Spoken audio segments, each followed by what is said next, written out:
Hello भावांनो, आज मी daily blogging करायचा निर्णय घेतला भाई. म्हटलं 100 दिवस डेली ब्लॉगिंग करायची. सकाळी उठलो तर बाहेर पाणी चालू होतं. म्हटलं चला, तरी मला जायचं होतं मेडिकल मध्ये बाबासाठी गोळी आणायला. म्हटलं चला बा जाऊन येऊ मेडिकल मध्ये. छत्री घेतली निघालो. बाहेर सारं पाणीच पाणी आहे. पोहोचलो ना मग मेडिकल मध्ये. हर्षल भाऊ मस्त बसलात मोबाईल पाहत खुर्चीवर. तेले म्हटलं आता जरा मले बसू द्या, पाहू द्या कसं गोल फिरते ते खुर्ची. 2 घंटे टाइमपास केला भाऊ आणि मग घेतली हे गोळी आणि निघालो आता घराच्या इकडे. म्हटलं चला चालले जाऊ. बाबाच्या फोनावर फोन येत. मग काय काढली छत्री निघालो आलो घरी आलो न बाबाला गोळी दिली. आता बाबा कशा नवीन स्टाईल न गोळी घेतात. कशा झोपून पाणी पितात. मग बाई जोड आलो कशी बोलते. आमच्या बाईनं काजही फिरून सारा अवतार खराब करून टाकेलाय. कशी घेते. तिची नाटकं कशी आहेत बापा.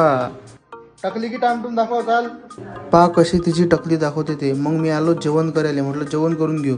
जेवण करायला बसलो तर बाईनं केक आणला. बाई कसा केक खाते मस्त.